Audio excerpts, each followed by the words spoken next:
we should go ahead and kick off our Skill Builder series today. We'll start with a couple of introductions from the CodeJoy team who's here. You guys know me, I'm Kelsey Derringer, one of the co-founders here at CodeJoy, and I'm gonna be one of the people presenting on screen during our webinar today. But we have another CodeJoy presenter that you'll probably also see on screen. And I'll invite her on now. Amanda Jean, how are you doing today? Hey, Kelsey. Hi, everybody. I'm doing so good today. I'm the director of learning here at CodeJoy, and I taught our Microbit in the Wild course. And I think I had to do my obligatory hi, Dad, because my dad is here in the studio to visit today. He brought me a turtle from all the way across Pennsylvania. So How did the turtle do? Did the turtle make the journey all right? He's a very sturdy turtle. Okay. He's perfectly fine and happy, but yeah, we've had a nice time having my dad here in the studio to visit, and hopefully we'll get to show a little bit of the studio to all of you if you haven't seen it already from our last Skill Builder series. So yeah. Absolutely. Oh, and you got a compliment from Eileen on your excellent bug top. Thanks. I really like this one too. It's new. It's perfectly themed for Microbit in the Wild. Yeah, it is. I would agree with that. That's great. Well, we'll have you come up a little bit later and show us some of the stuff you've been doing in Microbit in the Wild. Sounds good. All right. See ya. All right, so Amanda Jean will be back in just a little bit, but we have a couple other members of the CodeJoy team here as well. Matt Chilbert, my co-founder and one of the co-owners here at CodeJoy. He's in the background. You want to say hi to everybody, Matt? Yeah, you bet. Hey, everyone. How's it going? I'm going to be in the tech booth today, just sort of monitoring lights and camera. I'll also be keeping an eye on the chat to answer any questions you might have. Excellent. So if you want to say hi to Matt, he's here in the chat. And then we've also got our other part owner of CodeJoy here, Mike Cotterman. Mike Cotterman in Ohio. How you doing today, Mike? You know what? I cannot complain. I got a cat next to me. The basement is cool. So life's good. Life is good. You got your CodeJoy sign, you got your cat, you got a nice cool basement. We love it. Awesome. Well, Emma says we should get to see your cat later. Is your cat available for an on-screen? Yeah, I'll hold her up. She might not be too happy about it. Hello, is that Spook? It's Spook. Hi, Spook. There we go. We gotta give the teachers what they want. It's summer, you know. You gotta. And Spook has now been accused of being absolutely majestic. So, it's true. Yeah. Well, thanks for joining us today, Mike. Mike's also here kind of monitoring the chat in case anybody has any technical questions that we just can't answer. Mike certainly can. Excellent. So while we're going through our some different activities from our various courses this summer, a quick reminder that if you would like to take pictures or videos of some of the things happening during today's webinar, go for it. You can even share those on social media. We want to say a huge thank you to the Infosys Foundation who funded all of this summer's courses through the Pathfinders Online Institute. You know, they had, I believe it was 1,250 teachers learning this summer. And because they didn't allow teachers to do anything more than one course, they had 1,250 individual teachers learning this summer with, I believe, about 20 different professional development providers, of which we are one, which is just amazing. So a huge thank you to the Infosys Foundation for the ways in which they continue to support educators to learn computer science, maker education, and not make any of you pay for it, which I think is great. So you can also tag us, CodeJoy EDU here. Plus, these are two of our partners this summer. The Microbit Educational Foundation, they created many of the amazing lessons that we taught in our Microbit in the Wild course. And then BirdBrain Technologies, they are the makers of the Hummingbird Robotics Kit, which we also used in our robot mini golf course this summer. So feel free to tag them, especially if you end up taking any pictures of those projects. Excellent. Okay. Just to reestablish, because a few new people have joined us, we are here at our Summer Skill Builder series. So what we did this summer is we taught 3 different courses, one using the BBC Microbit called Microbit in the Wild, which was all about environmental literacy activities in sort of cross-curricular fashion. We also did a robot mini golf professional development course using the Hummingbird Robotics Kit. And in that, we not only made robot mini golf courses, but we really talked about project-based learning. And we used the Hummingbird Kit as a way to think about how to use technology in social studies and science and English and STEM class and make something really fun and engaging along the way. And then our third course, which we are still in the process of finishing up with a few more participants, was called Beyond the Hype: practical AI for educators. And that's really been just kind of a broad general survey course about artificial intelligence, getting teachers to use some different tools like ChatGPT, Gemini, Perplexity. We also did some image generation activities using things like Adobe Firefly, Midjourney, Ideogram, Crayon, things like that. And then in our final session, we dove more into some topics and tools that are just a little bit more specific for teachers and education. So we dove into things like the AI features of quizzes and Padlet, and some specific AI tools for education like Magic School AI. And we're going to be showing you a demo of something you could do with Magic School AI today. So there we go. Just a quick note about what CodeJoy does. We do many different things here at CodeJoy. We sell hardware, we do professional development, and we do interactive student shows as well. But on that professional development front, you guys have participated in a big, giant, nationwide free opportunity through the Pathfinders Summer Institute. However, we do professional development for all sorts of different people and organizations. So if you've got a national organization that you're part of and you think it'd be cool to do some virtual PD with teachers all over the country, feel free to connect us with them. We'd love to work with them to get more teachers using technology and AI in their classrooms in safe and relevant ways. We also work with state departments of education, like the Connecticut State Department of Education, the Iowa Department of Education, Pennsylvania DOE, etc. So if you know somebody in your state department of education and you'd like to connect us, we'd love that too. Plus, we work with regional organizations too, folks like the intermediate units or area education agencies or regional educational service agencies. Every state has their own sort of like name that they call these folks, but it's whoever you go get your bloodborne pathogens training from every year, wherever you go to like get your first aid training renewed, those folks. So especially organizations like that, or even private ones that serve public schools that have like a lending library of supplies. One of our strengths is that we can help teachers know what's in those lending libraries and know that those things are available and just actually check that stuff out more. So if you are part of an organization and you'd like to see more teachers utilizing that service, feel free to connect us with them. We'd love to help with some professional development. And then finally, we also work with school districts as well. So whether your school district is big and covers many, many miles, whether you're rural or urban, whether you just have one K through 12 one-room schoolhouse, we're here to offer some professional development to your school as well. So let us know if you'd like any of that. All right, so I'd love to who is here from the participants though. So we're going to share a link in the chat to something called Mentimeter, which many of you have used at this point. And I'm curious, who is here? So go ahead and click on that Mentimeter link there, and then you'll see a map come up. And this map is of everything that's in the United States, including Alaska and our island friends. So feel free to click on this map wherever it is that you teach, and then hit submit. And then we'll see some little dots appear as we go. I love having folks participate in this map activity on Mentimeter because it's just really cool to see where everybody's zooming in from. And to also, I really like to think about how much money we've all saved on like flights and hotel rooms and childcare and like dog sitters and things like that. There's a lot of great things about being able to be in person, but man, traveling is not necessarily one of them. I've never been more healthy than when I stopped traveling for the past 4 years.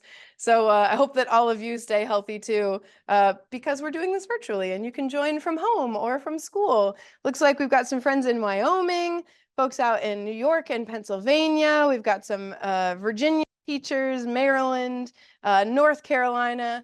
Love to see East Coast Central Time, and maybe even some West Coast folks will join us as well.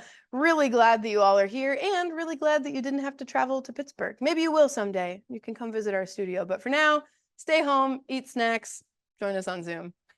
That should be our company motto. Stay home, eat snacks, learn on Zoom. So I'm curious, what grades do you guys teach? We've got the whole spectrum here, K2, 3, 5, 6, 8, 9, 12, or maybe you also work with other teachers. You maybe do professional development, or you support STEM across your district. I'm curious who is here. Hey, we got the whole K-12 spectrum here. So I ask this in a way where all of you can see as well, so that as we're going and as we're showing you some different projects from each of our different courses today, if this spurs an idea for you, like, oh man, I'd love to do this in professional development, there are some people here who do professional development and they might like to hear something like that. Or, oh, here's how I think we could adapt this for a high school audience or for a kindergarten audience. Whatever ideas you might have about how to integrate some of these things at different grade levels, we'd love to hear them in the chat. We can sort of like crowdsource all of our best ideas about how to bring technology and technology fluency across the K-12 and beyond spectrum. So feel free to give us your best ideas in the chat, and I bet other people could benefit from them. All right, next question for you. What subjects do you teach? And you can select all that apply. Do we have any world language teachers here? Any social studies teachers? Perhaps some music or art teachers? Hey, we got a couple librarians.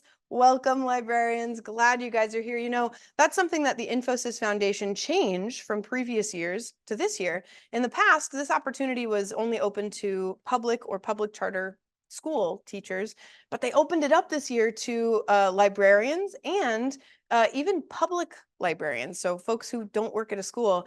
And I'm so glad, because so many libraries are spaces that are becoming like maker spaces, right? And that's some spaces where kids are first encountering technology, or spaces where kids actually have the time and the space to explore technology a little bit more deeply. So I'm so glad that all of you librarians were able to join us this summer. We've got a number of tech, STEAM, and CS teachers, a couple science teachers, and hello, ELA teacher. That was my specialty as well. I was a middle school English teacher, 7th and 8th grade.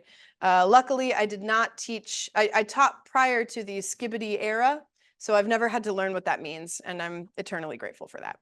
All right, couple more questions for you here.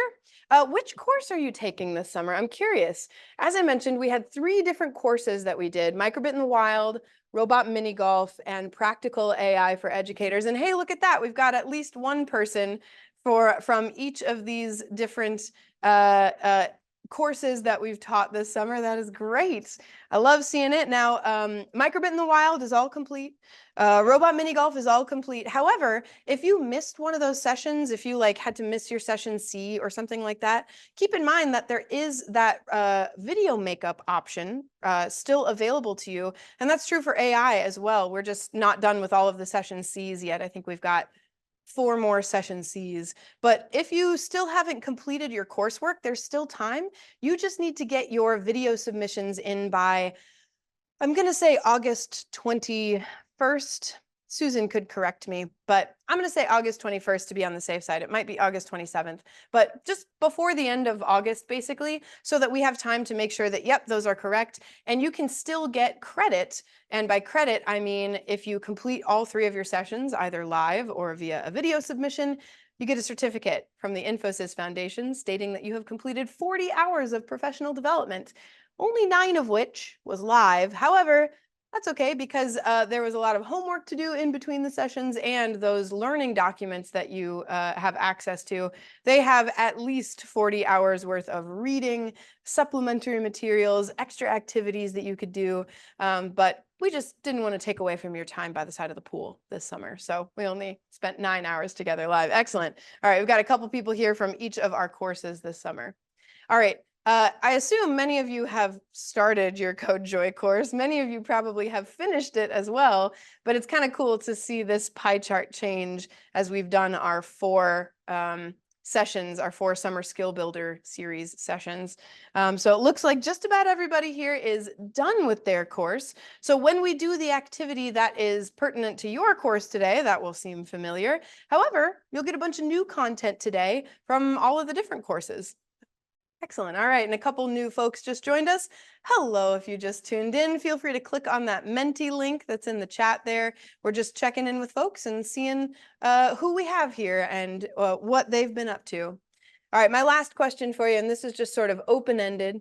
I'm curious, what are your goals for your own summer learning this year? Work-related or not work-related, I suppose. But was your goal this summer just to like get more into Microbit? Learn a little bit more about it? Maybe your summer learning goal was to figure out how the heck you're going to set up your makerspace, or maybe your summer learning goal was to find opportunities for joy in your classroom and rewrite some of those lessons. So feel free to let us know on here what your summer learning goals were. And I wonder, Amanda Jean, would you be able to read some of these out if I highlight them? You got it. All right. How about this one? Finding new and exciting ways to engage students. I hope that you found that in your coursework, and I hope you find a couple more today. Explore and learn new tech to add to my teaching. Excellent. We always got to keep it fresh, right? Learn more about AI with the intention of using it more into the classroom. Yeah, AI is one of those fields that's really expanding faster than any one person can really keep up with it. And, if you haven't dipped a toe into AI yet, perhaps today might be your first time doing that. But there's a lot of really friendly places to start. You don't have to know everything to do something. That's something we always say here at CodeJoy. And there's really no one right place to start with any of these technology tools. So I'm glad you're here, and hopefully you'll find some resources that you're curious about. How about this one? PD team building and PD activities to incorporate at school. Excellent. I hope you picked up some good tips and tricks and activities that you take back to school. And how about one more? Learning how to use and teach with the hummingbird kits I have. Oh, excellent. I've spoken to a few teachers over the years who perhaps were gifted a hummingbird kit, or they took over someone else's classroom and they found it in a closet, and they're like, this looks interesting, but also like, what is it and how do I use it? So very happy to provide some more activities that you can do with your hummingbird kits, everybody. Excellent. Well, thanks for sharing what you are looking for from your summer learning this year. And with that, let's go ahead and dive into one of our courses this summer, Microbit in the Wild. And to talk about what we have been doing with Microbit in the Wild all summer, I'm going to invite Amanda Jean back up to take you through a really cool activity. So are you ready, Amanda Jean? I'm ready. All right, take it away. Great. Thanks, Kelsey. Hi, everyone. My name is Amanda Jean Strode, and I'm the Director of Learning here at CodeJoy, and I taught our course, Microbit in the Wild. And honestly, we had a lot of fun. We just finished up our course about last week. Some of us maybe are on the verge of finishing it through those video options that you have afterwards, but the main tool that we used for the course is the Microbit. So I wanted to take a moment to share this tool with you in case you've never seen it before or it's new to you. So let's take a look and learn a little bit more about this tool in particular. So the Microbit is a pocket-sized computer, or at least that's what a lot of people call it or refer to it as, and for good reason. It does a lot of the same things that your computer does too. For example, it has a memory and processor built inside, but it also has some other interactive components, like it has buttons, an LED screen, and there's a lot of sensors built into this tool, like a light sensor, a sound sensor, a magnetometer, an accelerometer. It does all of these different things in a pretty amazing tiny package. And we used this tool to do a lot in Microbit in the Wild.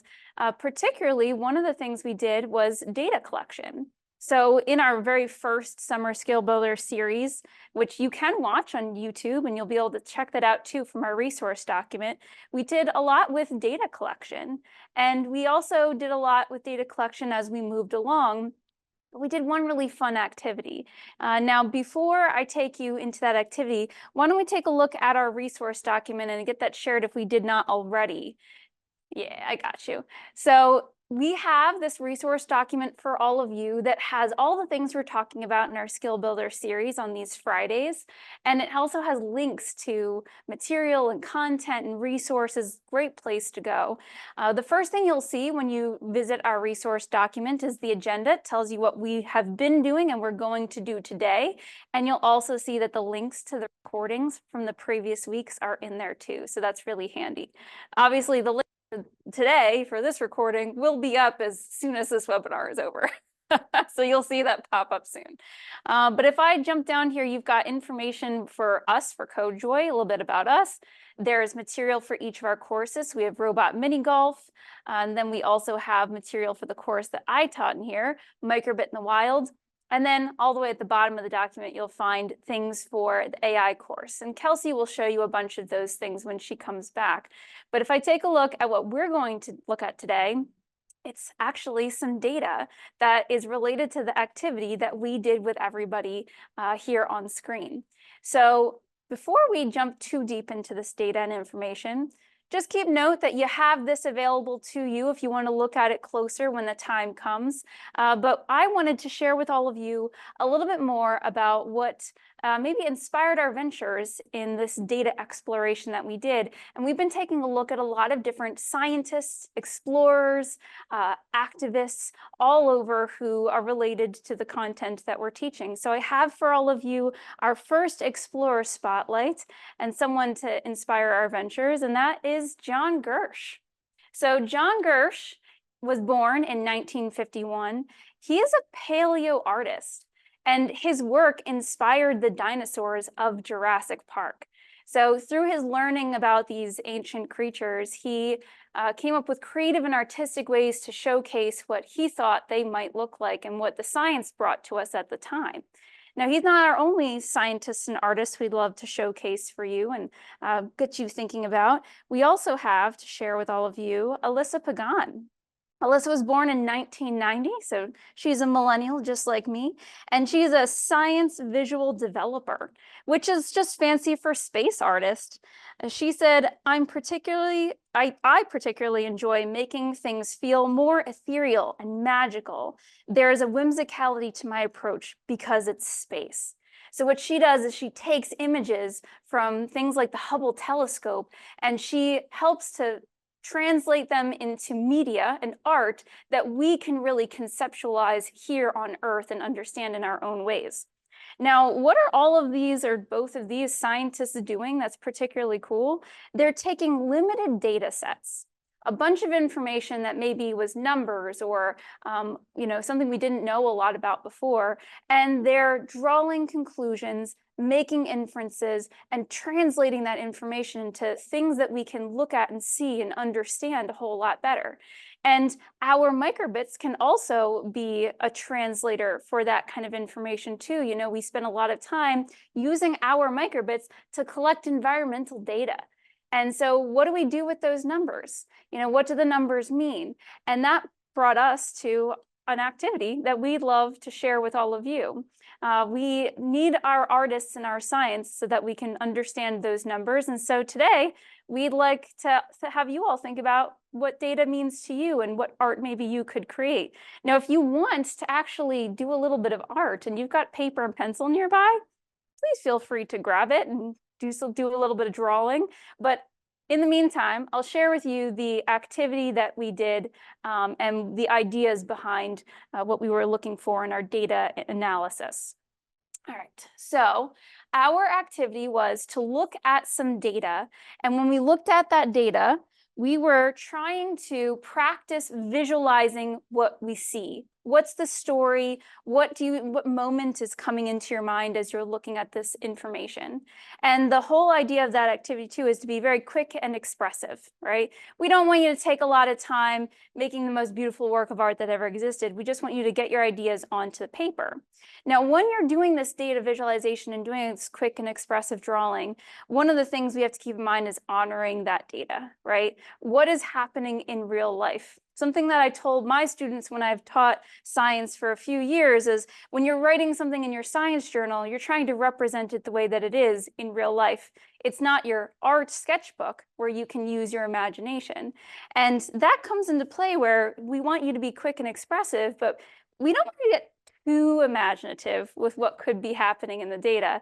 And to showcase that, we have an example of some scientists that got a little overly creative with their interpretations of paleontology. So here we have a creature that was put together after they found its pieces. And we'll just start off in the chat. What do you think that this is? What are your interpretations of this paleontology experiment, per se? Go ahead and share in the chat. As you're sharing, I can tell you that the scientists who found these parts and pieces thought they had discovered a unicorn. Yeah, I know, very interesting, right? They really thought that they found a unicorn, and it definitely brought about a lot of ideas of, our cryptids that maybe exist in the world. But what do you think that this actually is? You know? Uh, yeah, someone, and Ansari said the horn is too tall. You are right. Even if unicorns were real, I'm not sure a horse could actually form a horn quite that large. I'll give you a hint here in your discoveries. There are two different animals represented in this depiction.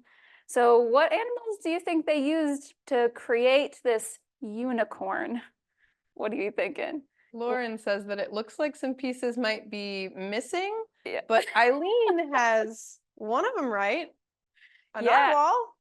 That's right. So that horn isn't actually a horn at all. It's a tooth from a narwhal. So there is one aquatic creature represented here. The second creature, it's not necessarily a dino. It is an ancient creature and it lived on land. Let's see. Mike said joust gone wrong. It kind of is like a joust gone wrong, isn't it? Lauren's close. She thinks it might be an ancient horse, maybe?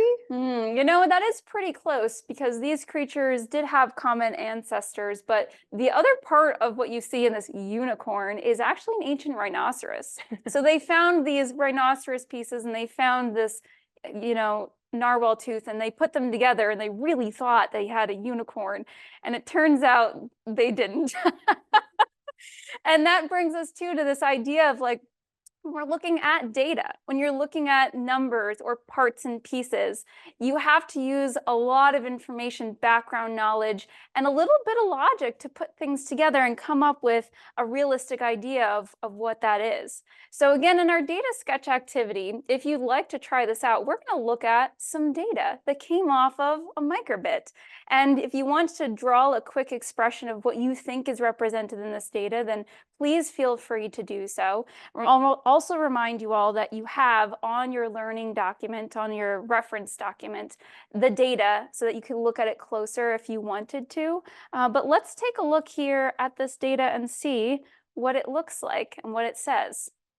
So you can feel free to write in the chat some things that you notice here, as well as if you'd like to draw a picture, you're welcome to. But we had some data collected on Kelsey's camping trip, actually. She went camping out in Pottersville, Pennsylvania, and it was around June 1st and 2nd of this year.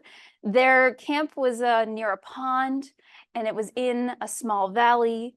And the microbit was placed on a picnic table in a plastic baggie for about 24 hours. So that's what you're seeing here in this data represented. The blue line that's going across is temperature. The red line is the sound level. And the yellow line is the light. So what do you notice? What do you see? Is there a story being represented? What do you think some of these different data items are? What are your inferences and hypotheses? Go ahead and write those in the chat for us and tell us what you notice. What do you see? And you might pay special attention to any peaks that you see in the data, any tall pieces of the data, or any small pieces of the data, low things. Feel free to give some guesses in the chat. What do you think happened? Oh, Lauren says that there's daytime and nighttime. And at sunset, there's an increase in sound, possibly animals and nature. So you're right, that red line does sort of jump up in the evening hours there as we settle in, and you can definitely see the sun going down as that light level trails back down. There's some other interesting things in that data too. I see this huge spike in the light. What do you think that could be? What maybe are the reasons for the spike in the light or the spike in the sound? What are your thoughts? Write them in the chat for us. All right, Ansari said that the temperature is stable even though light is too high or down. Yeah, the temperature stayed fairly much the same the whole time over this 24-hour span. Lauren noticed that the left side might have been a cloudy day compared to the right side. You know what? Actually, Lauren, I didn't even recognize that myself. I didn't think about the 2 days here and how And- bright or dark the light actually was over the 2 days. You're totally right, Lauren. Yeah, that first day that we went camping was a bit cloudier, and then it was night, and then the next day was a really beautiful sunny day. Yeah. That's pretty cool. Well, continue to go ahead and share with us. Let's see, some of the ideas that you're thinking about in this data. And I'll ask Kelsey for a couple of explanations. Kelsey, particularly where there's the sound and the light spike, what Mhm. was happening in your camping experience? Yeah, so that red spike that you see first, right between like 8:30 p.m. and about 10:30 p.m., it was frogs. We were camping by a little pond down in a little valley, and oh my goodness, the frogs were fantastically loud. Now, we'd been camping a couple weeks beforehand too, and the couple weeks beforehand was even louder because it was spring peepers season. And if you guys know what spring peepers are, they're teeny tiny little frogs that are very, very loud. They're bright orange, they're very cute. But this particular weekend, the frogs were not quite as loud. It was more bullfrogs than spring peepers. And then when you see the sound go up again, starting around like 3 or 4 a.m., that was the birds waking up. And I was sort of surprised that they started that early, but they did. They started to wake up a little earlier.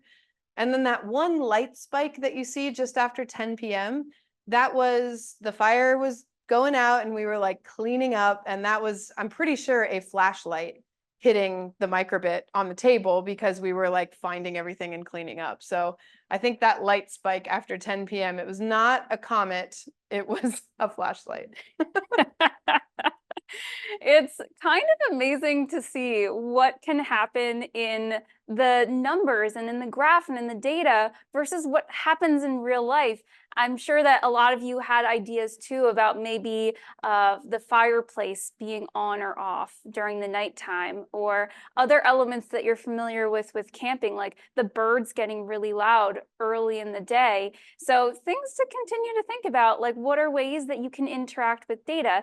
Now, we did this activity with our, participants in Microbit in the Wild, and we had them really do their drawing. If you are doing some drawing at home and you could take a picture and throw it in the chat, then please feel free to. But we wanted to share with all of you the information and the visuals that all of our participants saw and some of the artwork that they created. Let's take a look at that now, Matt.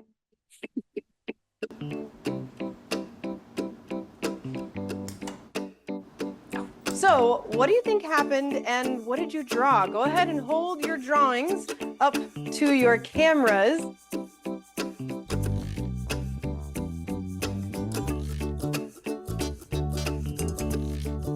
I love it, the spectacular singer hypothesis.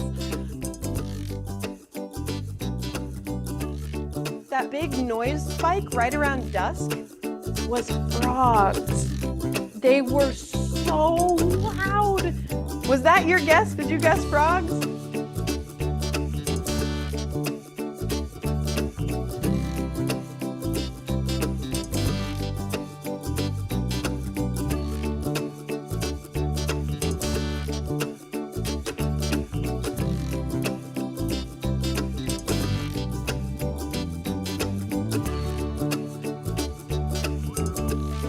We were cleaning up our campsite and used a flashlight to figure out if the fire was all out and everything.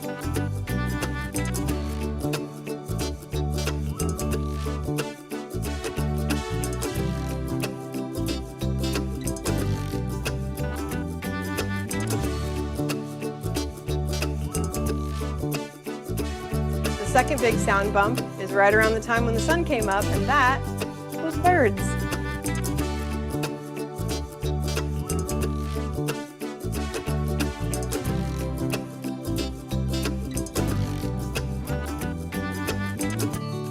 There's a lot of really cool natural and unnatural elements represented in this camping data, and it is really cool to see all of your different interpretations of that too. That was great. That was so cool. These are so wonderful and delightful. I love that.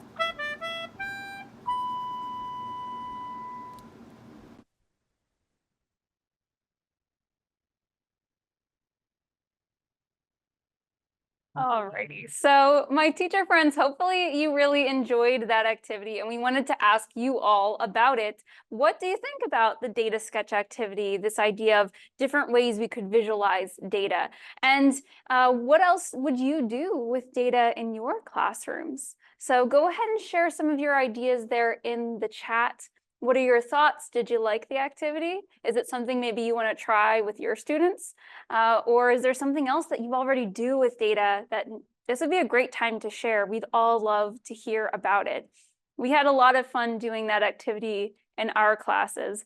It's nice to take a break from our screens and think about making some art to go along with our science. You know, it's great to have those cross-curricular moments. You're getting some love and heart emojis in the webinar today, so I think people really liked that one. Oh, and Meg says it's a great opportunity for English language learners to express thoughts when vocabulary might get in the way. Oh, man, I agree. Any way that we can make things multimodal for our students is always a good idea, right? Let's have information in lots of different ways, visual, auditory, you know, in numerical fashion. There's so many ways to look at this information, and there's a lot of ways to think about what it means. Let's see, Laura said, great activity, a wonderful way to look at data and help them interpret data. Thanks, we agree, Laura. I hope it's something that you could see happening in your classroom. And Ansari said, so true. Yeah, we agree. Well, fantastic. Feel free to keep writing in the chat, sharing your thoughts and ideas, especially if you have other ways of how you teach data in your classrooms with your students. We'd love to hear those. But I wanted to share with all of you a few more things that we do here at CodeJoy. We know we already have looked at this tool that we used in Microbit in the Wild, the Microbit, and it's a wonderful tool that we do sell here. We are not only professional development providers, but we also are hardware resellers. So if you're looking to get your hands on some Microbits, you could absolutely let us know and we'd be able to help you out with that. That's not the only thing that we do or sell here. We have a couple of other great products that we'd love to mention to all of you. First of those is the Hummingbird Robotics Kit. The Hummingbird Robotics Kit is a Microbit breakout board. Comes with all these parts and pieces and components that you can plug in, and the Hummingbird is this piece right here. This allows you to use the Microbit as the brain, and then you get to plug extra elements in like motors and lights and extra sensors. It's a really great way to make physical computing part of any classroom. Kelsey is going to share a bit more about Hummingbird with us in a little bit, but we also sell the Finch robot, which is another tool from BirdBrain Technologies, our friends over at BirdBrain. And the Finch robot also uses the Microbit as the brain of this tool. This is a really great sort of all-in-one robotics tool. One of my favorite things about it is you can use it with all different programming languages. So this is great in a pre-K classroom. Also great in a 12th grade high school classroom, because you can go all the way from really simple block-based coding all the way up to Python text-based coding or whatever it is you'd like to do with it.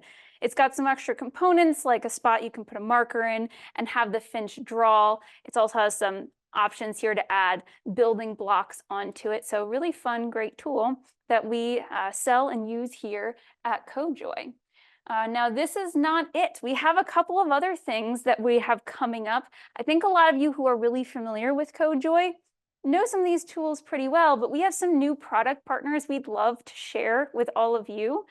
First of those is Makey Makey. So if you have used Makey Makey or you really like it, go ahead and tell us in the chat. We're starting up a product partnership with Joy Labs, and we'll be teaching with the Makey Makey hopefully this fall.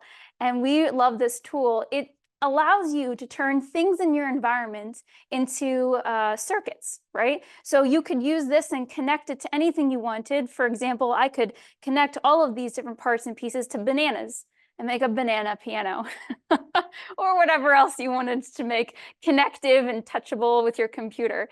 Really great, fun tool. Lauren said, love the Makey Makey. We're so glad you love it, Lauren, because we love it too. We're really excited to start playing around with this tool more and doing some professional development with our friends at Joy Labs.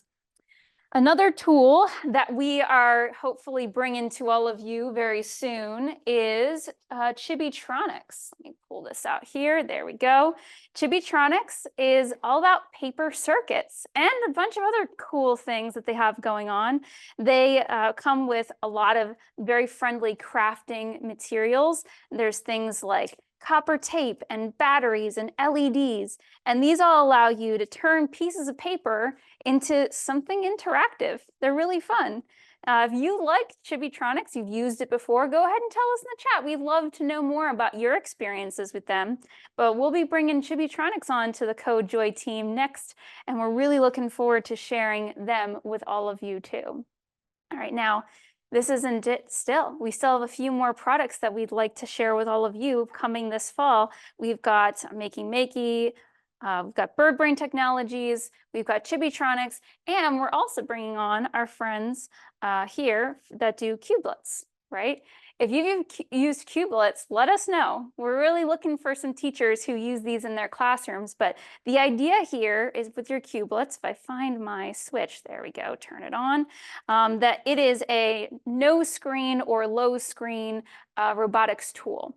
So if you're looking for something to do that helps kids to think through coding and robotics components and ideas, but doesn't utilize a screen, well, that's kind of what Cubelets is really good at doing. All of these different cubes have different things built into them, like lights and different sensors that allow you to interact with the world around you and the Cubelets in really fun ways. So if you know anything about Cubelets, then please feel free to share. We're really loving these tools ourselves. And we're really looking forward to sharing all this stuff with all of you very soon here in the fall.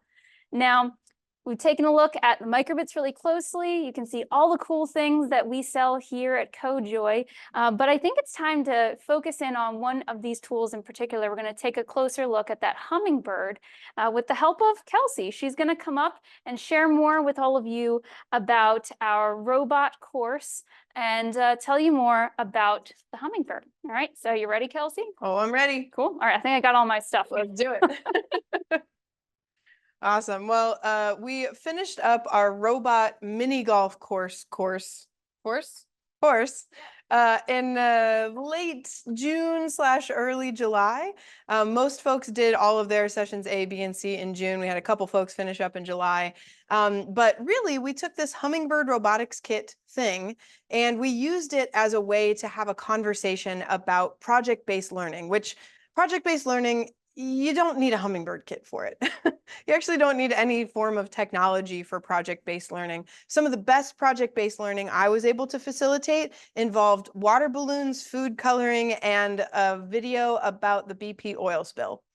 Didn't involve any real technology at all. If you are looking to incorporate technology into some project-based learning, the hummingbird is an awesome tool for that, and we're going to talk about why. So let's take a closer look at what the hummingbird kit is, just in case you're not familiar with it. So this is the hummingbird kit here. It's this all-in-one kit where everything all comes together here. And when I open it up, you might see some familiar components. So the hummingbird kit itself is a robot. It is a robot that can sense, think, and act. And that becomes very important for when you're talking about robotics, because that's kind of the basis of what a robot is, something that can sense, think, and act. So the hummingbird comes with all of that. Now, you might have noticed that the hummingbird had a microbit in it, and that's kind of a very important part of the hummingbird kit. That microbit is like the brains of the operation. But then what the kit does is it gives you an extension board like this. So you plug your microbit in, and now it's really easy to connect additional sensors like a distance sensor, a dial sensor, a light sensor, or a sound sensor. All of those very easily plug into the hummingbird kit. And also outputs like additional LEDs or tricolor LEDs, extra twisty tie, or motors like a rotation servo or a position servo, something like that. And all this stuff, motors, lights, sensors, and even some additional parts beyond that, they come in the robotics kit, which is great, because that means you don't have to like go source them from some sketchy website and you're not sure if they explode or if they'll get here in time or whatever. Yeah, so this Hummingbird kit, it's a really, really great tool, especially if you're thinking about doing some kind of project-based learning. So when we say project-based learning, that can, like I said, look like all sorts of different things. But in our case, one of my favorite project-based learning projects is actually represented by this little owl behind me here. We get a lot of questions about Sir Hootington, and actually, I don't know if you guys can notice this, especially if you come to a lot of CodeJoy PDs. Sir Hootington, he just got a little makeover recently, and in fact, we've decided this one is his brother. What did we decide his name is? Oh, Bartholomew, is that right? Yeah, that's it. Yeah, this is Bartholomew Hootington, younger brother of Robert Hootington. So we got Bob and Bart. This one's Bart. But one of the coolest projects that I see people doing with the Hummingbird robotics kits is a robot petting zoo, where kids use craft supplies, cardboard, hot glue, popsicle sticks, stuff like that, to create an animal of some kind, and then bring that animal to life with maybe a light sensor where if you pet it, it will activate, or perhaps you can feed it somehow. And in fact, we took a look at a feedable robot project a couple weeks ago in our Skill Builder series. So if you'd like to learn more about the Robot Petting Zoo project, or particularly that feedable robot, you can check that out on your resource document. But one direction that people like to take the Hummingbird robotics kit is to build really cool, sometimes complex stuff out of craft supplies and make mechanisms and things like that. But that's not the only direction you can take it. With something like a microbit, the way you get more interesting with a microbit is that you like learn to code something new and you try something new with your code. Well, you can do the same thing with a Hummingbird too, but instead of just controlling an LED array or a buzzer, you can control all kinds of different things and then make really fun projects with it. So we're going to do a little spotlight on one of my favorite projects called the Cuppo Lantern. So take a look at this guy. Here's our Cuppo lantern. It might remind you a bit of a luminary or perhaps a jack-o'-lantern there. I'll scooch him over. There we are.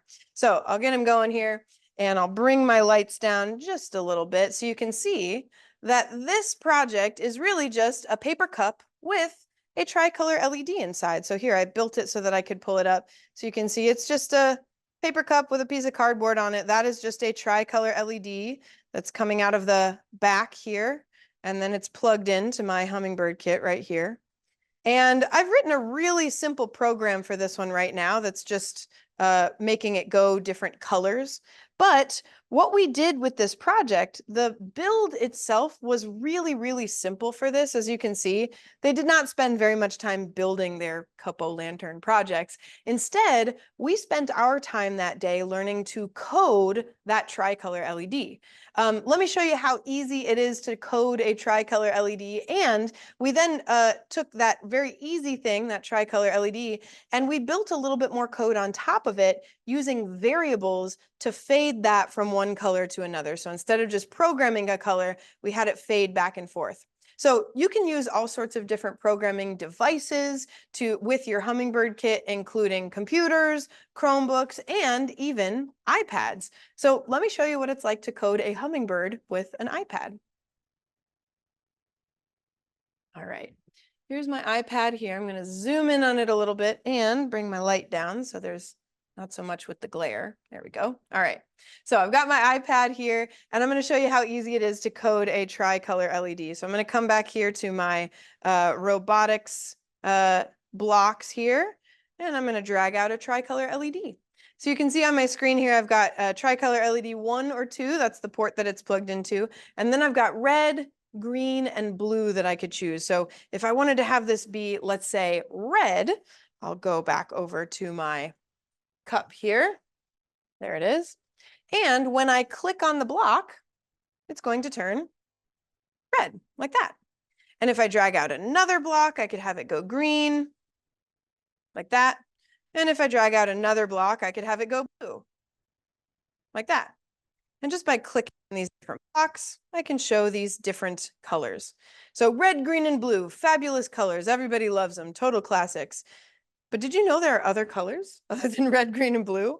In fact, you can make any color you want with a tricolor LED just by mixing, just by mixing some colors. So if I wanted to make this go purple, I could put 100% red and 100% blue. And when I do that now, it makes a lovely purple color. Bring my lights down so you can see it better. There it is. And if I wanted to make turquoise, I could, hey, Roseanne. Roseanne is Amanda Jean's dog, and sometimes she gets nervous when we change the lights. Oh no, it's gonna be all right, Roseanne. Maybe we can say hi to Roseanne later. But if I put green and blue together, I get this nice bird brain turquoise color. And then if I mixed these last two colors, I'm gonna mix red and green. And just in your head, what color do you think red and green is gonna make? And I'm about to blow your mind. Are you ready? 3, 2, 1. Yellow. Isn't that totally freaky that red and green make yellow? That freaks me out every time. I've been teaching this for years and I'm totally freaked out by it. But so now I've got purple, turquoise, and yellow. And there's a number of things that you could then do with your code from there. So just for simplicity's sake, I'm going to show how you could use a weight block. Oops, come back. How you could use a weight block. There it is. Put that in between each of these bits of code here. I'm going to put all of this inside a repeat forever loop. And I'm going to put a when green flag tapped on top of it so that when I come back here and I tap my green flag, I get a purple, turquoise, yellow robot that's very suddenly but gracefully changing to those three colors one at a time, because that's how I've built my code here. However, let's say you've got a different situation. Let's say you don't want to go purple, turquoise, yellow. Let's say you want to fade back and forth from red to blue.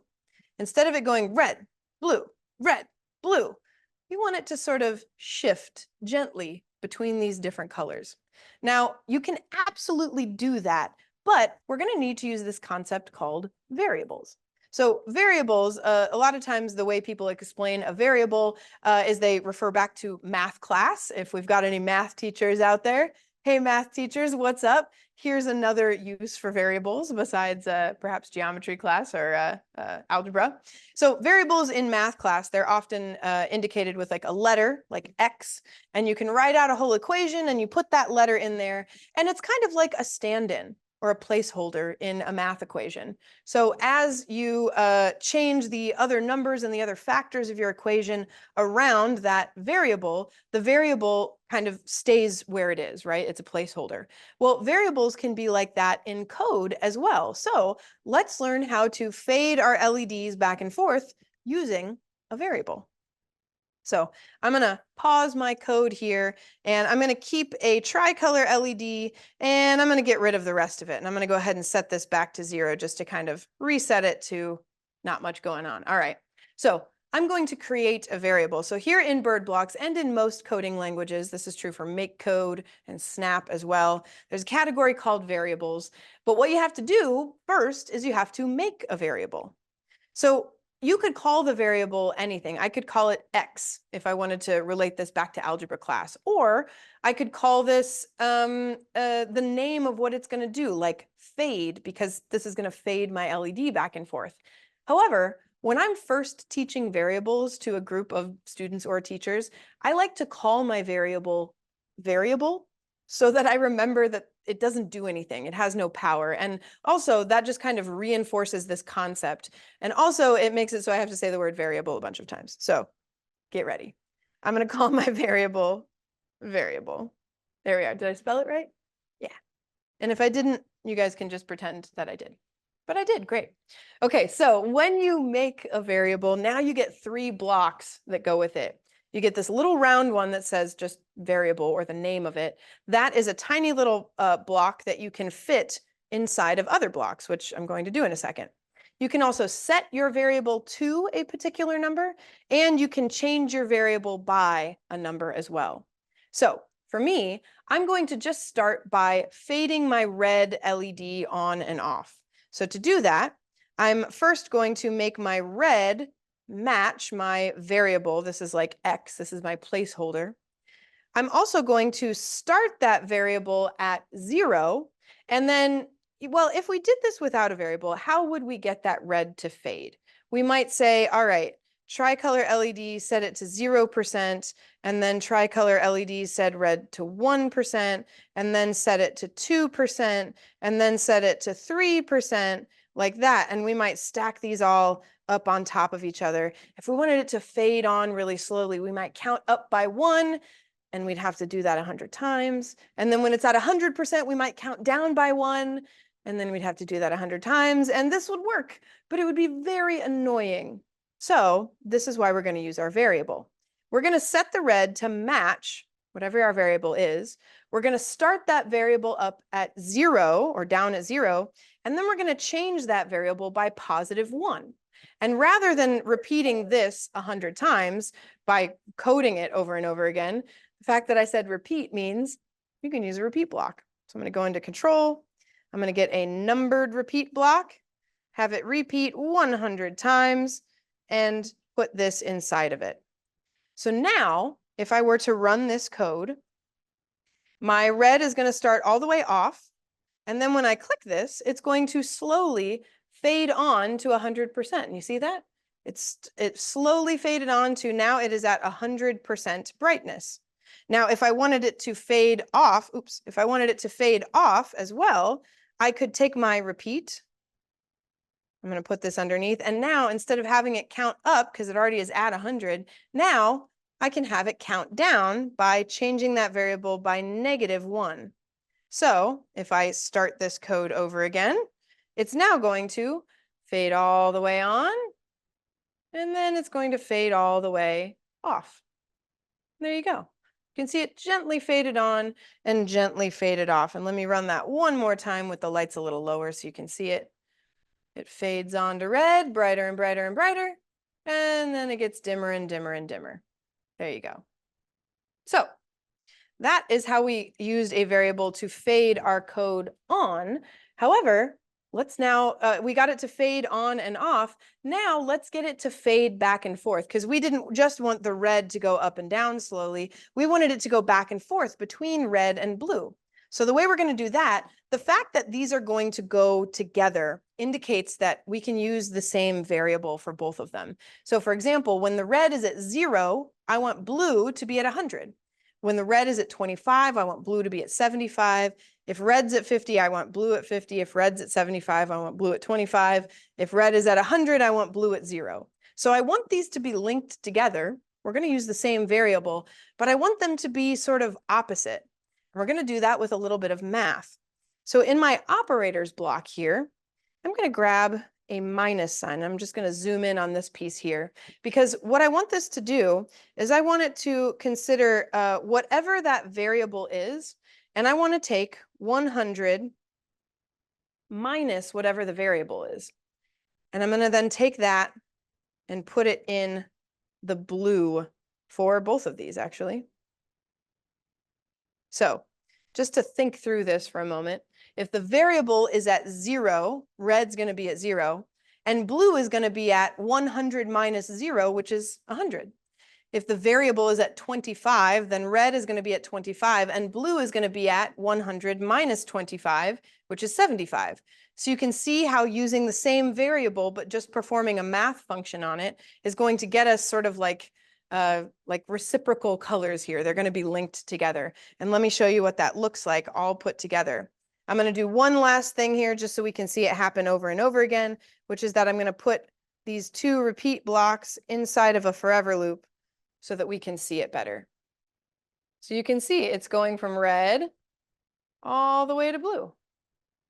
It's going from red, and then it's going back to red there. And on the way, it's passing through very lovely shades of pink and purple.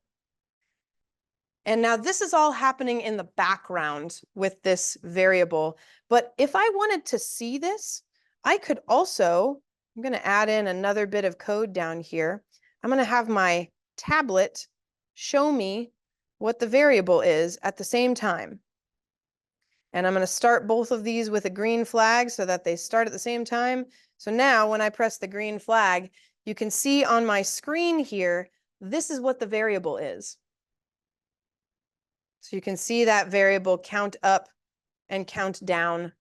And so if I pause it, I can't pause it actually. If I hit stop, that takes it away. Okay, I'll hit green again, or hit the green flag again.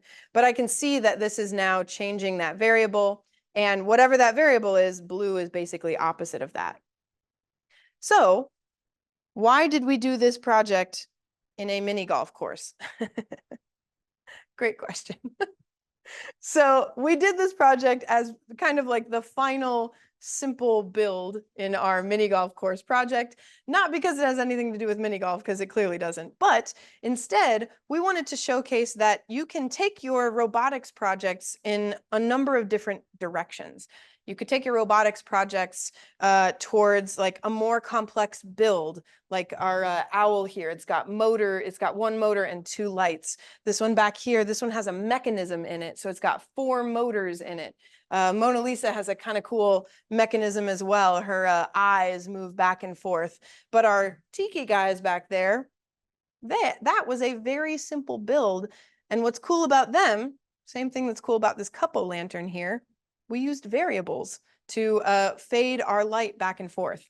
So just to show you what some of these teachers did with their cup-o-lantern project, we actually have a video of what this cup-o-lantern project looked like for students. And do we have that loaded in, Matt? We do? Excellent. All right. So let's take a look at this cup-o-lantern project so that you can see what teachers built themselves.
I think our cup-o-lantern projects deserve a big unmuted woohoo.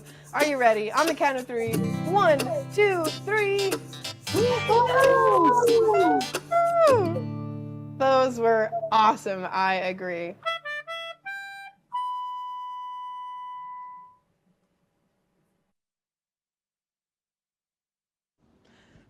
There we go. Excellent. Yeah, what did you guys think of this project? Feel free to tell us in the chat. I see Eileen says, fun projects. I want to make one. I want you to make one too, Eileen. What we did with that particular project is that we gave the teachers 3 different emotion words that they had to embody with their program. So if I look here on our resource document, this is on page 6 of the document. You can see kind of what they needed for this project, the criteria and constraints, and the 3 emotions that they had to show were halcyon, which is peaceful and idyllic, irate, which was really mad, and then ebullient, which was exuberantly happy. And so they had to code 3 different LED patterns in their cup-o-lantern projects, and then we showed those to each other on screen. It was super fun. It was also really cool to see all the different directions they took it, all their different craft supplies, and when we were highlighting them and spotlighting them, they even were like making their little robots dance, and It was just a very joyful end to a really fun course with just the coolest teachers. So if you're one of our robot mini golf teachers, we had such a fun time in June. Thanks for spending that time together. Excellent. All right. So that was our robot mini golf course. If you guys have any other questions about anything else we did in that course, or if you have any questions about hummingbirds, anything like that, feel free to pop those in the chat. We will definitely have some time for question and answer at the end of the day today. Lauren says, we use games when we use our hummingbirds. I love that. That's great. Oh, we use games to teach variables.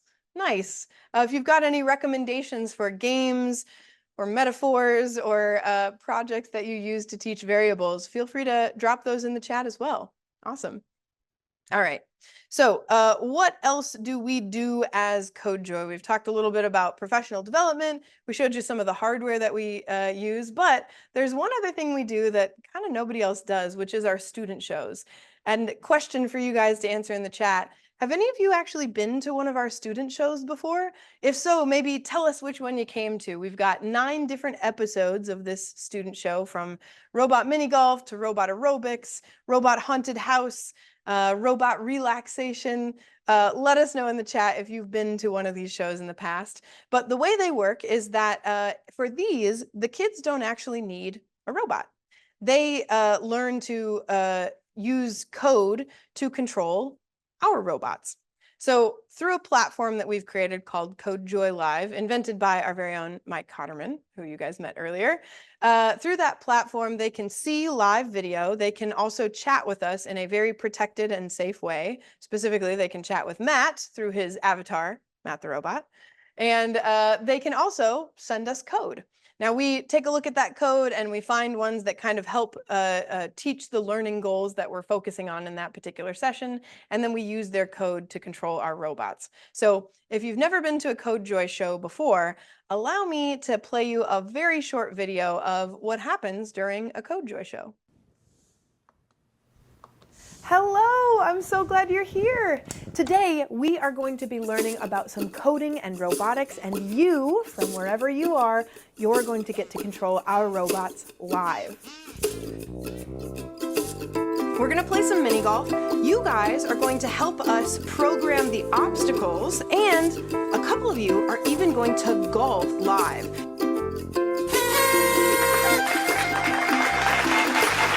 That's amazing! Now we've got some code here from Hannah that I'd like to take a look at. All right, Hannah, here's what your code looks like.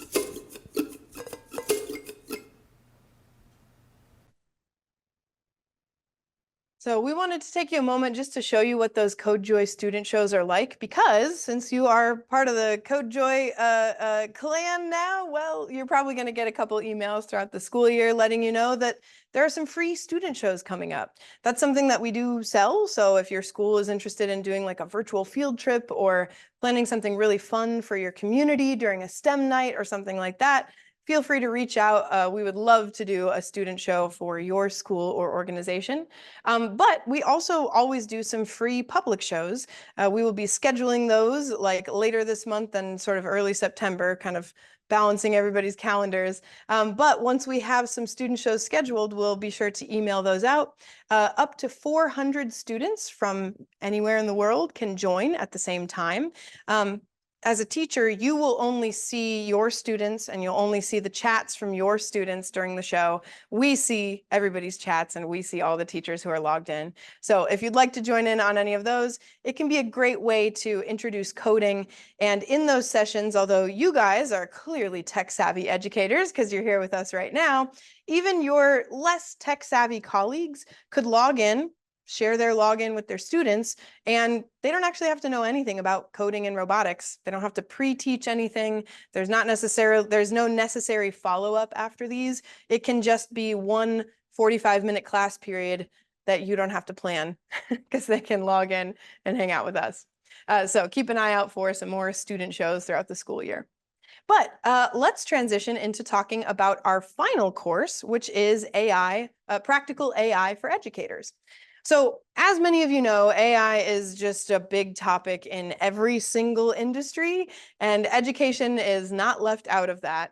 Just to put AI in a little bit of context, ChatGPT only came out, and this was like the first sort of consumer-ready generative AI program.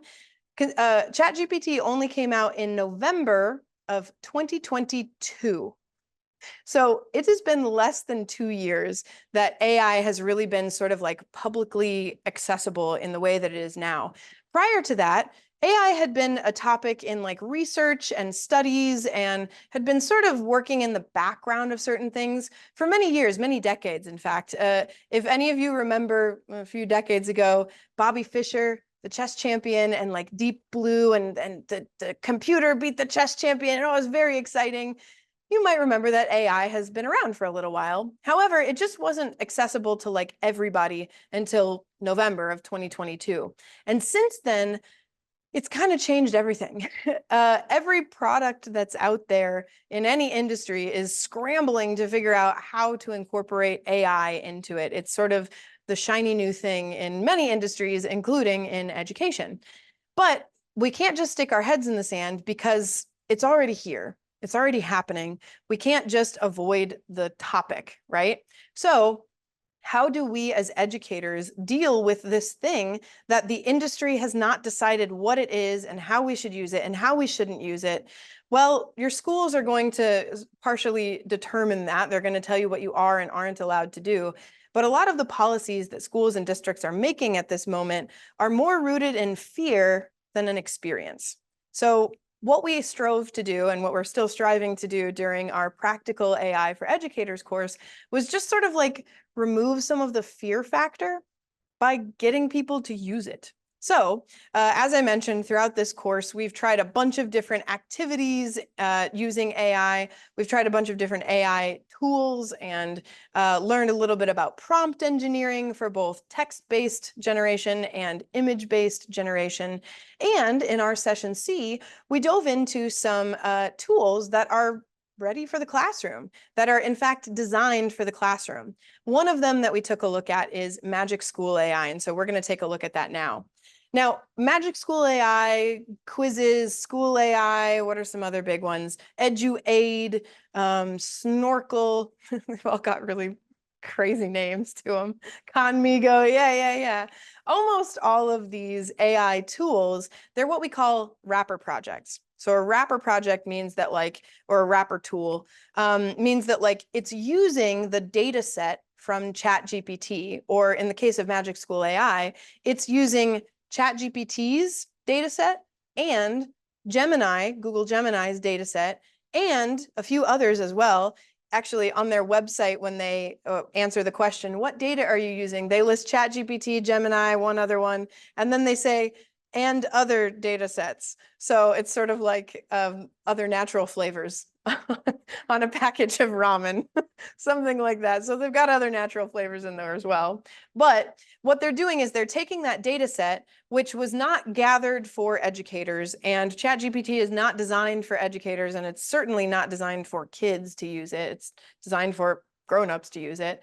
And what they did is they took those data sets and then they put a wrapper on them that kind of puts some bumpers on the kinds of things that it will suggest for teachers. And there's both a teacher version of Magic School AI and a student side as well. So it's not only safe for teachers to use, but safe for students as well. We're going to investigate the teacher side of things a little bit on Magic School AI. And I want to mention a caveat. Magic School AI is huge. It does a lot, and we are not going to look at even 1/70th of what this thing can do. We're going to take a look at a chatbot feature of Magic School AI, but it's much more than that. But the reason we're choosing to look at a chatbot feature is that chatbots are really popular. There are chatbots all over the internet. In fact, I believe there's one called like character.ai. It was the second most used AI tool in 2023. And character.ai can kind of like embody characters from history, from TV, from movies, from books. And some teachers started using character AI in the classroom because, oh, what a great literacy tool. And then they found that there's a lot of characters on there that you probably don't want kids talking to in school. And so then there was a big panic about it and etc. Well, it wasn't designed for the classroom, but Magic School AI is. So let's take a look at some of the things that Magic School can do outside of our chatbot here. Okay, so we're going to take a look at some of the different tools. They say that they have over 70 different AI tools for the classroom. So let's take a look at what some of these are here. Okay, so I'm going to zoom in so perhaps you can see it a little bit better. Okay, so I've got professional email, email responder, email family. This is basically going to help you quickly write emails that talk to parents. So if you think of some of the words that you like to use when you talk to parents, this will know some of those. It knows how teachers like to talk to parents. It's not going to put a curse word in there. It's not going to say love, Mrs. Smith, because that's not usually how we sign off our emails, right? So it has been trained with how emails work, and it's been trained with how teachers write emails. They've got an image generator. They've got a planner that can help you plan out professional development. So the person who was looking for ideas and tips and activities to use in PD days, Magic School AI has a 2-week free trial. Might be able to help you out. They've got a 504 behavior plan generator. That's a new feature. They've got everything from tongue twisters to a tool that'll help you write social media posts for your classroom or your school. Let's see, they've got multiple choice assessments, a lesson plan writer, generating a lesson plan for a topic or objective you're teaching. Now, a lot of these, if you say like, hey, I'm looking for a lesson plan on photosynthesis, there might be some already written. It might help you write a new one using AI. You can give it like a website, like, hey, look at this Wikipedia article and help me generate a hands-on activity about that. Or you can also upload your own document and say, this is my learning material that I want to align this to. Help me plan out a lesson where there's a discussion, a hands-on portion, and a reflection at the end. It can help you do that.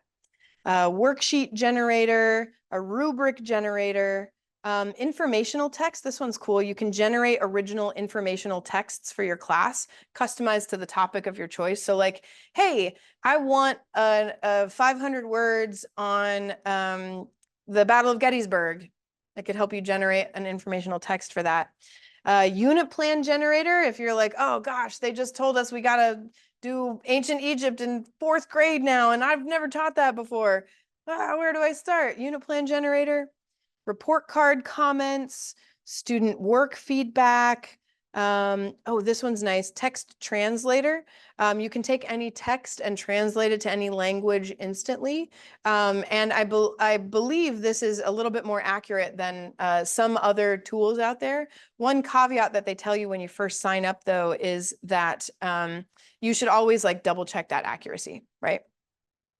This one's great, a text leveler. Take any text and adapt it for any grade level or lexile level. So if you've got, I had kids in my 7th grade classrooms who were reading at a 1st grade level and kids who were reading at an 11th grade level. So I could take a text and scale that down and scale that up for different lexile levels without having to write it myself, which I love. They've got a project-based learning principles, creating a full project plan, a group work generator, a Jeopardy review game. We're not going to go through all of them, but like, my goodness, that's a lot of stuff. So why are these all specific tools in here? Well, you know that a Jeopardy review game and a project-based learning unit plan are going to look different. They're going to sound different. They're going to use different words. This tool is sort of eliminating all of the stuff that's not school appropriate. And it's also trained on the words and the topics and the potentially the pedagogy behind some of these things that we do in class, enabling it to give you some better suggestions. So Magic School AI does a lot of different stuff now. Just we are not sponsored by Magic School AI. By the way, it's just a tool that a lot of teachers use. And so we thought we'd use it as well. But we thought we'd give you a chance to do a little activity with Magic School, a chat bot. So Amanda Jean is going to put a link in the chat for you to join a chat bot that I created. So this chat bot, I trained it, or I wrote a pretty thorough prompt about using this chat bot to talk to philosophers. So I trained this on various philosophers, Socrates, who else? Nietzsche, Kant, Sappho, Aristotle, John Dewey, put him in there. So I told it, all right, actually I can read you out the prompt if you'd like. I can open that up. Let's see. So the prompt that I put in was, I said, this chatbot is designed to embody the greatest thinkers and philosophers in history. When someone asks this chatbot a question, it should respond with the thoughts, ideas, and voice of a real historical philosopher. It should also be fun and funny and reference actual philosophical content and knowledge. I told it a number of different philosophers to include, the ones I mentioned, plus Lao Tzu, John Locke, Karl Marx, Confucius, and Epicurus, in addition to the ones I mentioned before. I said, in its answers, make sure to identify which philosopher is responding. And I see some of you joining this chat room right now. When you get there, there's a big purple button that says generate. So you can go ahead and have it generate something for you, and then ask it for advice on anything. How should I plan my school year? Or what drinks should I bring to the backyard barbecue? Or how do I fix a tire? Whatever it is, ask it for advice on whatever. And you'll see it start to respond.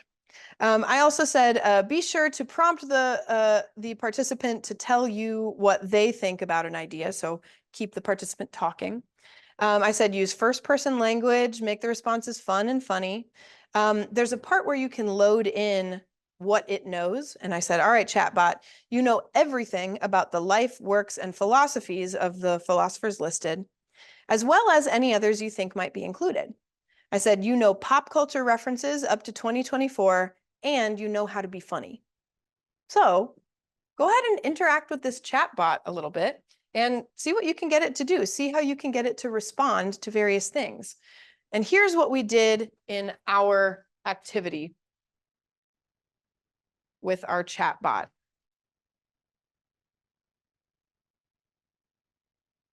Let's see.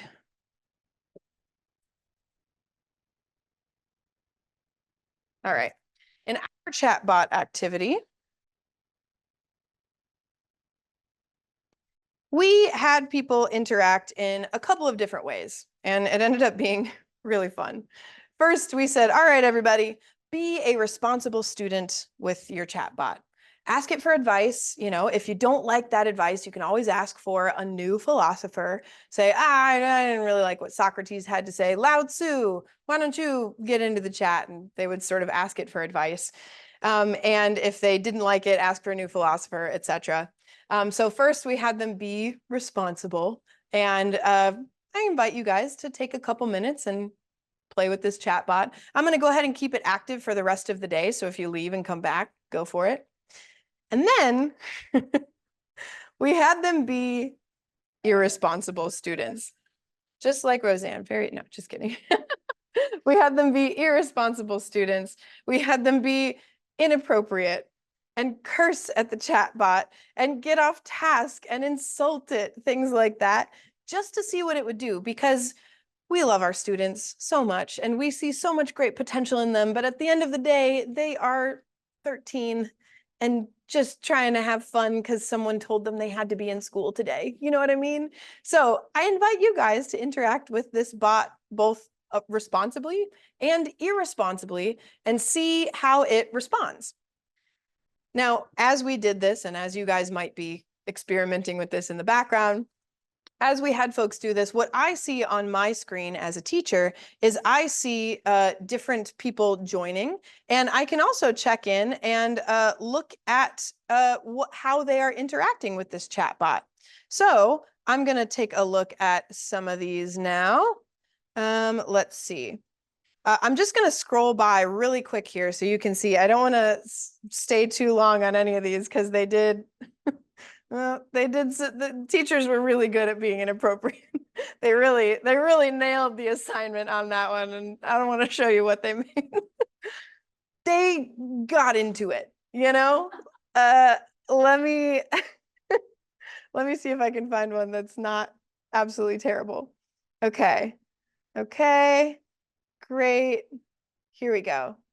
Okay, this one's not too bad. All right, so I'll zoom in on this one a little bit. I'll read out some of what this particular teacher wrote. So they said, hey, what is a good routine for me after school? And the chatbot responded. It said, the age-old question of how to structure one's time. Let's see what our philosophical friends have to say about this. Aristotle says, greetings, my young pupil. I, Aristotle, believe that the key to a good routine lies in the golden mean, a balance between extremes. After your scholarly pursuits, I would suggest a routine that cultivates both mind and body, perhaps some physical exercise to invigorate your corporeal form, followed by quiet contemplation or reading to nourish your intellect. Remember, we are what we repeatedly do. Excellence, then, is not an act, but a habit. And then Karl Marx says, oh, hold on there, you old Greek. Love that. Love philosophers insulting each other. So they argue about how kids should spend their time after school. And then she said, all right, what are some good ideal after school snacks? So they all get into talking about food a little bit. And then here's where she started getting appropriate. She says, this is so dumb.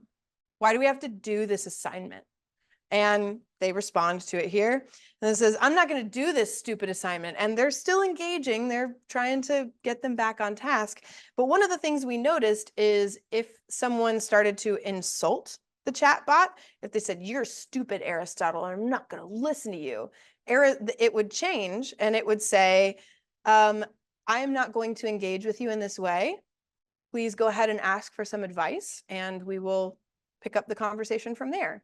And what it would do on my screen is it would put up a little yellow flag so that I could go check in with that student and say, hey, Emma, what's going on, friend?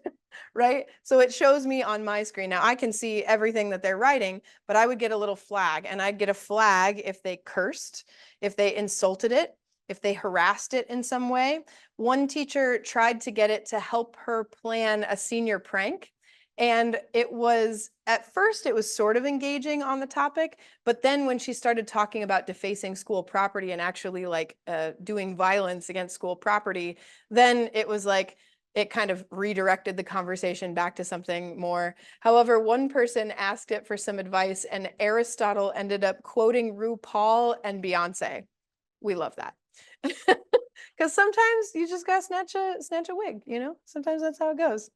So there are lots and lots of uses for chat bots out there on the internet. You could set up something like I did here and have them engage with some great thinkers of throughout time.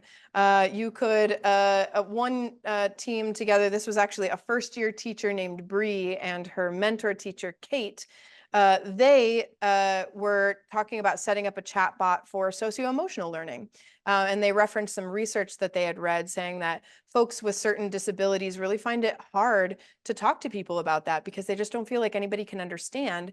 And so creating a chat bot that understands particular limitations or needs that particular people may have might be, research has shown that that can be a great way to reach different groups of people.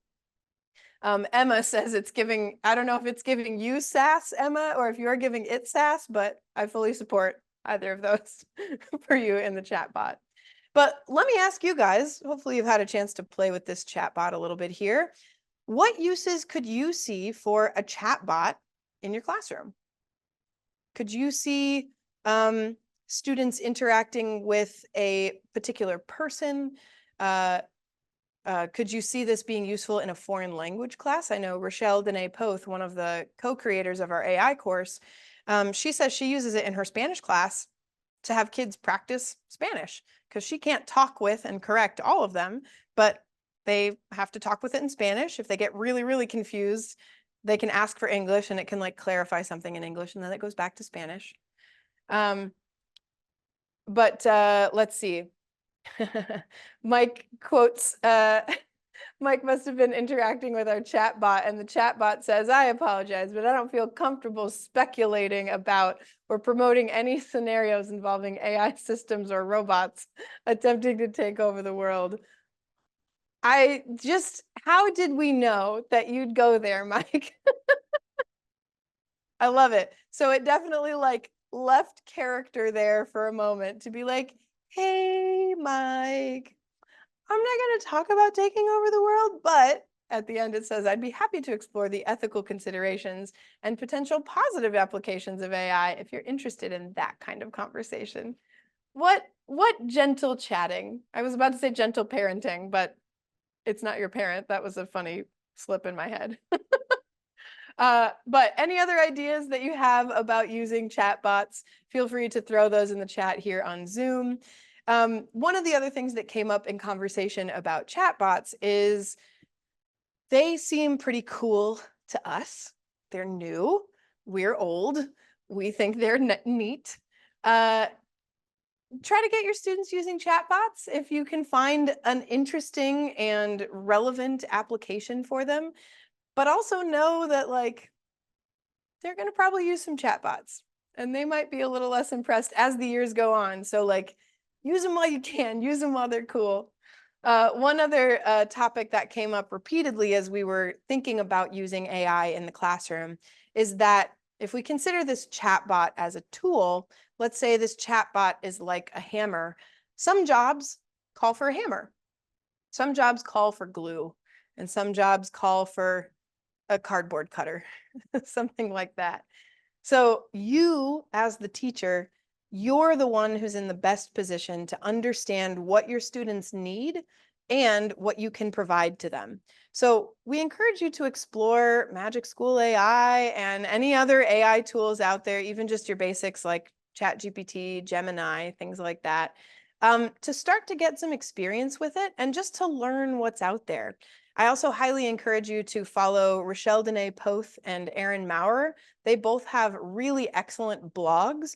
And Rochelle just published a book recently about using AI in schools, along with, it's an ISTE book. And Aaron posts weekly or monthly about interesting stuff that he sees happening with AI in the classroom. And he's a professional development provider in Iowa. And one of his big topics is AI. So I encourage you to follow both of them and check out their blogs because they're both really, really cool.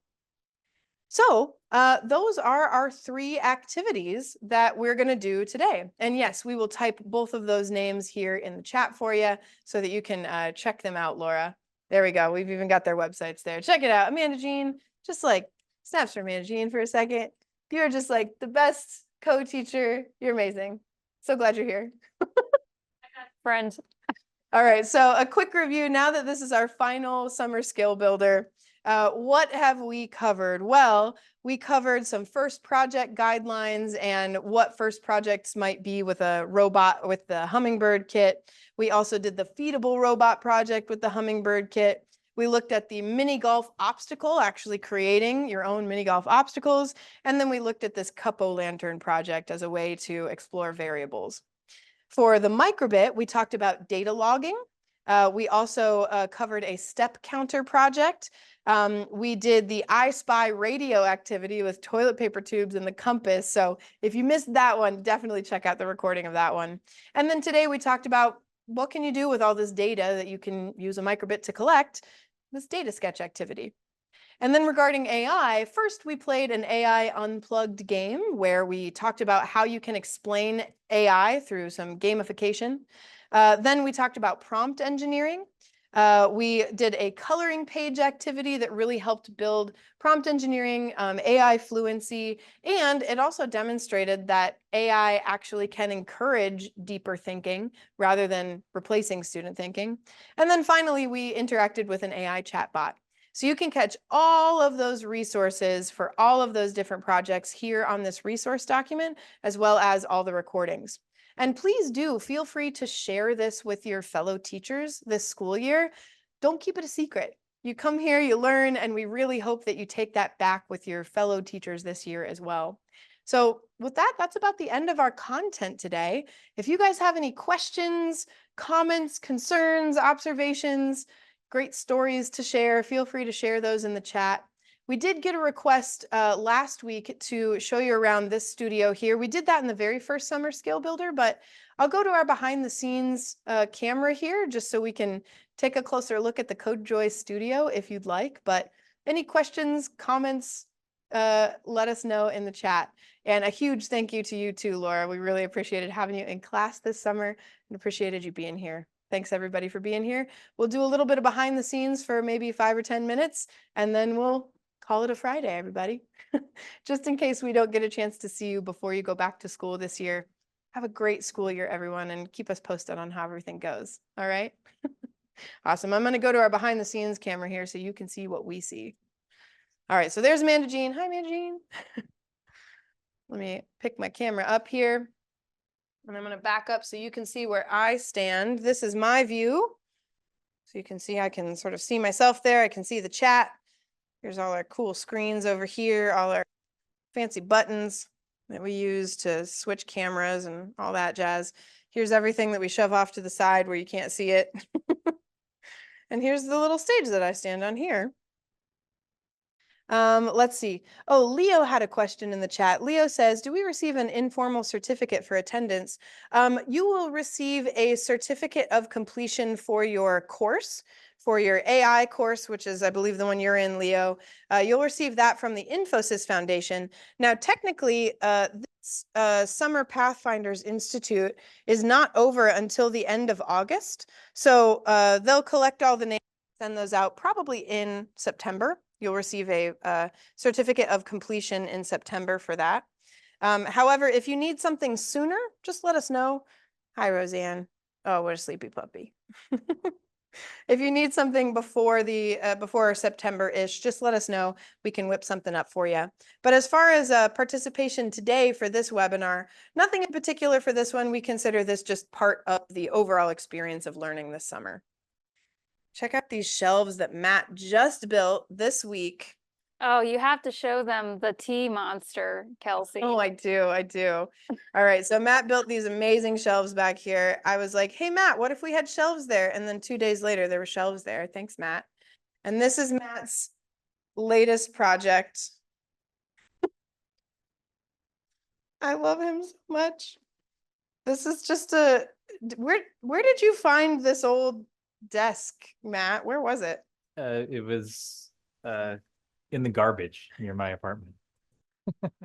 So somebody abandoned this great nightstand. I think it was originally like forest green, and we loaded it into somebody's car at some point.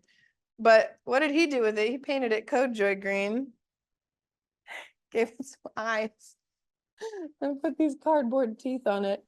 I just love it so much. Now it holds our teeth. So we don't know what to call it. If you have any suggestions, let us know in the chat. We've got Amanda Jean set up with Roseanne over here. Hi, Roseanne. She's really out. So sleepy. She's just totally conked. And then over here in this corner, this is going to be where we store all of our student show materials. So we have 9 different student shows. Each student show, it has to be able to break down and fit inside of a box. So most of the student show storage is going to go there. And some of it is going to go here along this wall. And then over here, we've got a little robot repair station, which I am just so excited that we've got here. We don't even have the hot glue out of the box yet, but if a robot breaks mid-show, which, you know, happens sometimes, we'll have a place to repair it and work on things here in the studio. Matt, this looks great. I haven't even been over here yet. It's beautiful. Glad you like it because you're going to spend a lot of time in that area. I spend a lot in there. Yeah, absolutely. Lots of love for the studio coming in the chat there, Kelsey. People are saying they want to come visit. You know, one of the coolest things about being here is that you can come visit actually. In the past, and I'm going to come into the tech booth now, Matt, so fix your hair. Oh, no. Luckily, I'm wearing a hat. Makes it easy. Oh, perfect. Yeah. So one of the cool things about being in the garage was that you didn't have a commute at all, and it was very cool to work in a garage. But one of the bad parts about it was that if people wanted to come visit, there was nowhere to put them. Yeah, it was a very small space. It was about half the size of this room that we're currently in, with all the same amount of stuff in it. So yeah, it's nice to be able to stretch out a little bit, even if it means I have to commute. Yeah, your motorcycle is an awesome commuting vehicle, except for when it rains, which it does all the time in Pittsburgh. Exactly. So but yeah, this is our little tech booth. So we got a window here, so we could see what Kelsey and Amanda Jean are up to at all times. We're still setting up Matt the robot there. That's one of the characters in the student shows. But he's currently not operating. And I am still figuring out how to use the soundboard. It's a beast. it is just a behemoth of a soundboard. It's got so many switches and you can continually change what they do. Luckily, we've got some AV friends who've been coming in and helping us out, but you've learned more about sound in the last like 2 months than I ever care to know. More than I want to know. I would yeah, I would gladly erase that information and make room for new information, but it's important that I know it right now. Yep. So, yeah. So there's our tech booth, and you can see endless mats back there. Okay, there we go. So I'll find our way back And out here. Laura says, my students love that he lives under a sink. Yes, well, we can continue to tell them that he lives under a sink. That'll eventually look like you can see the U-bend there and everything. Eventually that'll look like it's a little sink space, but for right now, it's just a box. Oh man, you brought Matt the robot in earlier this week, and you carried him so delicately, and it was like, all right, we only have one Matt the robot. Okay, Well, that and he's never moved from underneath No. that sink. I think we built him on the workstation on the top, and then we moved him down there. So like, a speed bump he could have fallen apart for all I know. Oh, look, we can see Matt. Hi, Matt. Ta-da. Hello, everybody. So that's what I see. So in the old studio, there was no way for me to make eye contact with Matt. And now I can make eye contact with Matt's hands. Ta-da! There you go. Thank you so much. Yeah, we missed that part, but Matt just went like this. That's the international symbol for okay. let's No, wrap I'm it up kidding. now. That's really the only hand signal that we have here. It is. It's like, all right, let's wrap it up. And Lauren, thank you so much. It's really been super cool to move into this new space. We are in a very old school. We believe this school was built sometime in the 1800s because we've actually uncovered things that were signed by some kids and teachers in 1908 when they renovated the building. So we think the building's older than 1908. But as we've had different like contractors and things in here, it's been really cool because some of these folks who are working with us in West Homestead here went to school here. And one of them was it 2 or 3 brothers that came through, Matt? Yeah. Yeah, some brothers came through and they were like, oh, this teacher used to work in this room and she taught 1st grade. And this teacher used to work in this room and she taught 4th grade. So do you remember whose room are we in, Matt? We're and what did currently they in teach? Miss Small's room, Miss who Small's room. was described as actually being very small, but extremely strict. Everyone was very scared of her. So, yeah, we're in that teacher's room. the short, mighty teacher. Yep. Yep. And you can check out, Amanda Jean just put a link there in the chat. You can check and see what this looks like from the outside. Let me see if I can open that up. Oh, I can't at the moment. That's all right. But we're on Cherry Street in Pittsburgh, just outside Pittsburgh. And goodness gracious, it's lovely to have space. And it's also really cool to be doing 21st century education in an education space. This was a school for many years, and then it closed down, and then there were some sign makers who were here for like 20 years, and then they closed down, and then it sat vacant for a couple years, and a new owner took it over in 2023, and we came in soon after that. We're not the only tenants in the building. There's some other artists and things that work in the building, but it does feel really, really cool to be working out of a school, doing education, but just doing it in a new way. It's a very cute building. Yeah, it's really nice, Lauren. Desiree says, that is pretty weird though. California and Arizona have so many created communities that's like 30 plus years old. I know this building is older than many of the places in California. Yeah. Yeah, it's yeah, there's some real history here. It's pretty cool. Yeah. Yeah. You know, it's a building made out of brick. Is that not a thing in California? No, we don't have bricks in California. Yeah. It all falls down in Oh, earthquakes. wow, sure, that makes sense. There's also really old wood here in this building as well. Like all of the wood is like original to the space. There are chalkboards that are original to this to the space. So really old, very, very like dense wood that we have to work with. Awesome. Well, if nobody else has any questions or anything else you want to see, we'll go ahead and sign off here, everybody, and just say a huge thank you to all of you for learning with us this summer, for joining us for our Summer Skill Builder series, and from me, Amanda Jean, Matt, Mike, Sue, and of course, Roseanne. We say thank you so much for being here, and we'll see you next time, everybody. Bye.